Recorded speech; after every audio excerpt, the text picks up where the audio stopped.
Alright. Um, I'm gonna start this podcast with a placefulness practice, just because I think it's my thing now. I don't think many other people have thought about this, but then I'll talk about some other ideas that I think are new, but obviously caveats. They feel like they're new to me. I can't research everything. I'm just trying to make sure I get them out there so that if someone thinks I'm plagiarized them later when I get the time to write and do the proper research,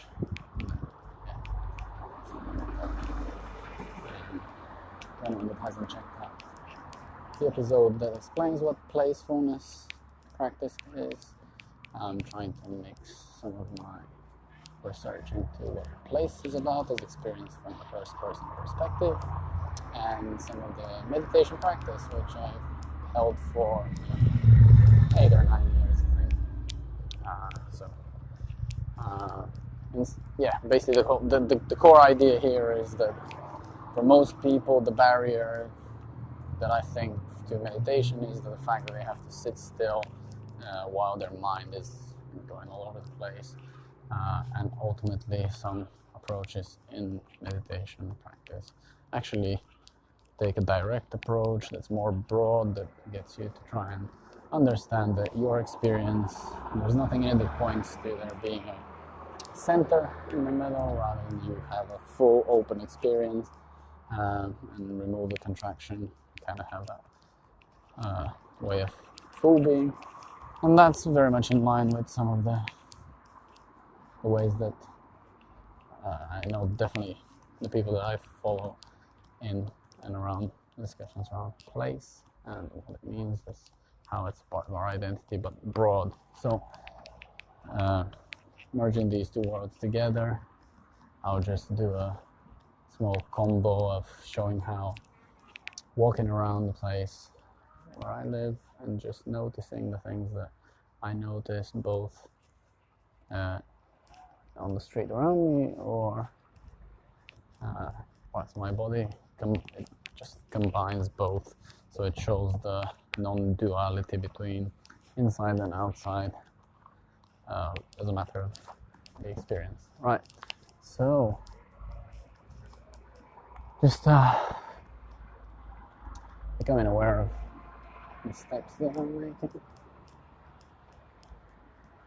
as I go on the rail bridge.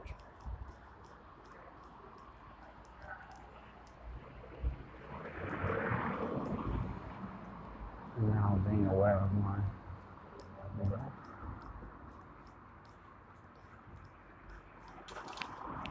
And the bite that just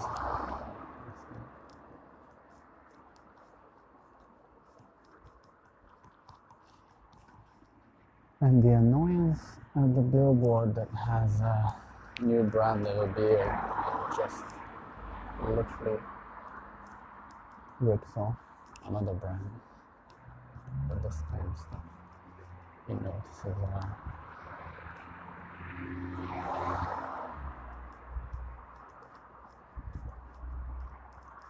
I know this is a sign of the industrial estate that I've never noticed before, but I live nearby.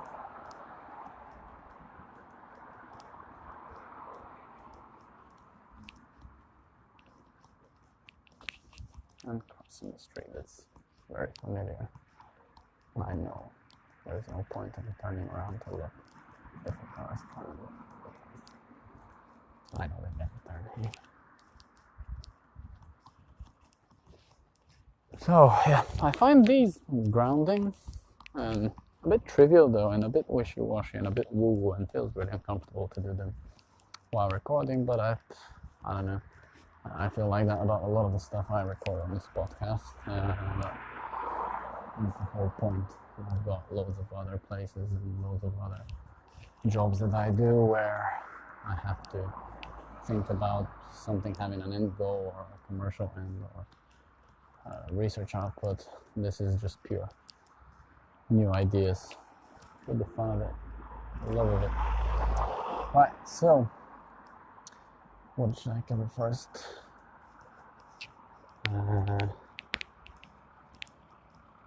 I'm too excited about one of the ideas, but then I'll go for the exciting one.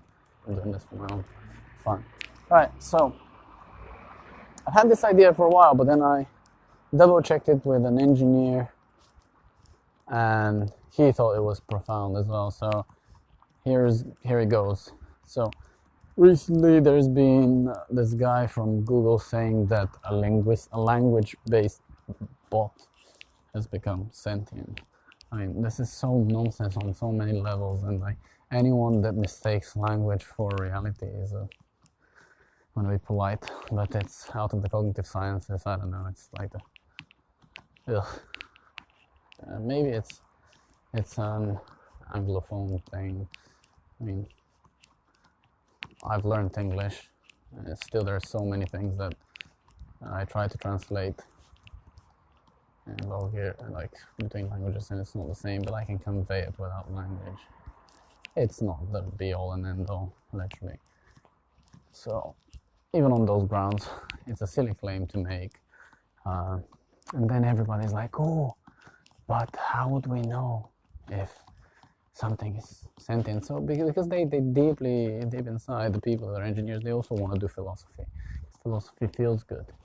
It's, just thinking, being brave and bold and your thinking is exciting. It feels good. You can almost get high on it. But they also do the usual. They encroach on the territory of other disciplines that have been thinking about something for thousands of years, and then go like, "Oof, just give us enough time and enough. Let's assume full information, and then we'll solve it." Right? Everyone can do that, but without being flippant to the idea. So everyone thinks about what are good enough tests for something to show its sentience, and they've got the traditional Turing test, which obviously just means like, can you bypass someone else's perceptions? It's like if someone else thinks you're sentient, then you're sentient. That's just like lying. Can it lie? Like, that's not a good test of intelligence. And then you have to peer review the person who's decided.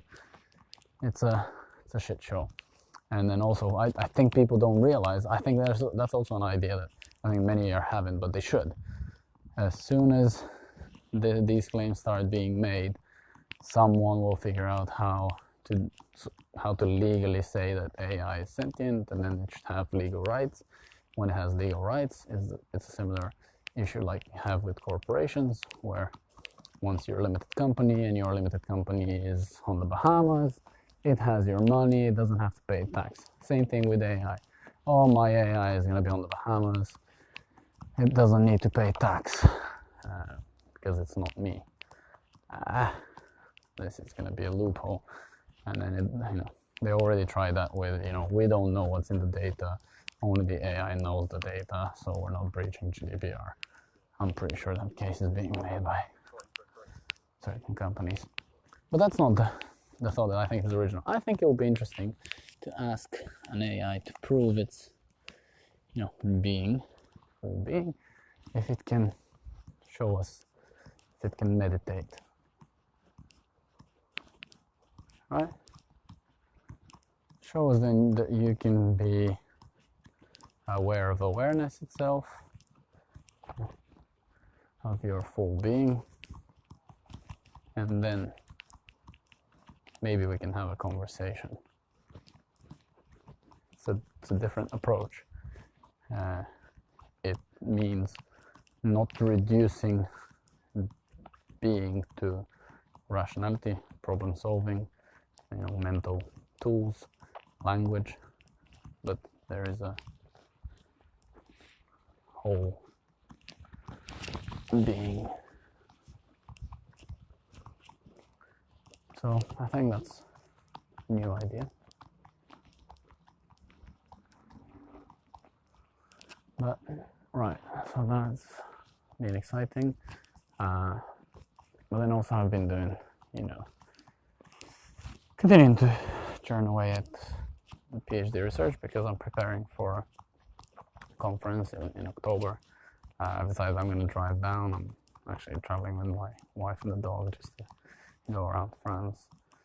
Go and submitted the usual abstract for the PhD, and also an artwork because I'm back in the International Place Branding Association. There is the art gallery. It gets run. It's so much fun because some of the stuff that we discuss is hard to capture in just academic articles. I mean, you could, but then it's sometimes easier to show stuff. So I've submitted a piece with one of my best friends. We're gonna do an art installation because he wants to learn how to plaster, and I just figured we're just gonna do it in one of the derelict buildings here in Bristol because cities always get portrayed as trampolines. They can be push you towards innovation and entrepreneurship. Try new things. If you're in certain sectors, if you're in IT, if you're creative class, right? And that's I'm not gonna lie, I benefit from it. I buy the vibe. But Charlie's a grounds worker, but he wants to learn how to do inside houses and build the whole thing himself, rather than just I don't really know. The grounds, what a groundsman does. I know he's explained some stuff, but anyway, he wants to learn how to plaster, so why should he go and pay for courses, because there's courses in plastering, rather than us just doing that? I don't think we need anyone's permission.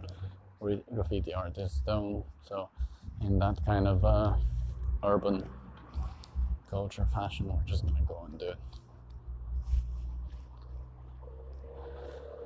Yeah. And then I think that leads me on to, there's another thing I'm preparing for the conference. I need to prepare my pitch because I'm going to try and get to help continue with the research agenda that we've got. I think one of the bits from that little gallery, but also some of the papers in our field, are about the need to learn from art methods and studying art to understand place. So I really think that the home for this kind of a discussion could be in Bristol. I'd really love to organize something like this.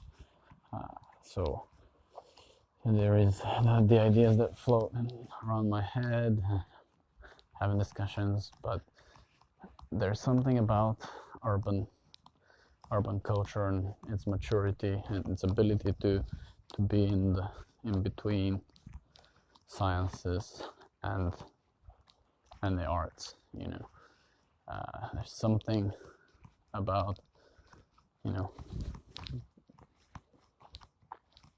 me remembering that, like, when I saw hip hop and graffiti and being active outdoors, and now how it's matured to calisthenics, all these things that on paper they don't fit into anything, into just the sciences and the arts, and yet they're so meaningful to our life. So I want all of those things to be discussed well and put in their rightful position as meaningful endeavors for the full being of people, and also how can they be supported in places. But still early days. And then for the PhD analysis itself, I've been going back to basics, to Husserl's work on phenomenology, ideas, reading that in original or listening to it in audiobook. It's so helpful to be able to walk around listening to that, because the funny thing is, it sounds really hard. I'm like, I don't get what it means, and then I start doing my analysis. I'm like, oh, that's what it means. It's like when it talks about what's a concept, what's an idea essentially about, it's just like concentric circles of like, what's the closest thing and a thing that doesn't change, what's outward. And in my context, for example, place identity, what is it about? It's about feelings of belonging and pride, but then sometimes that alienates other people because you can become racist. Right? That's essentially what my data is about. So the other things are either relating to other concepts and how this concept relates to others, or about something that's off topic, right? And then it's not like it doesn't exist, just it's not my focus, and then I have to defend why this is the focus. I get it, but it's been very helpful because up until now I've been going to levels of reduction from direct quotes to one round of interpretation, then another, then comparison, then splitting into themes, then relating the themes to each other into Venn diagrams, and now I'm trying to see the combination of a Venn diagram between the different concepts, and then within those the concentric circles of the bullseyes and how they relate to one another. So, and I think I'll first present what are the concepts essentially about, but then I want to exaggerate what the relationships between the concepts are essentially about, and probably that's going to be more meaningful for the end discussion. So how does place identity and place attachment as other combined concepts of topophilia, how people love places, how does that relate to personal priorities, and then people's decisions of choosing where to live, and whether they're rational, or if they're not, then how do they look. So that's the current situation. But yeah, it's I can see why not many people go down this road. It's too detailed, but I feel like every time then I discuss it, it just is so vivid in my mind because I know the data inside and out. So I'm hoping it becomes a helpful piece of work. All right, that's it.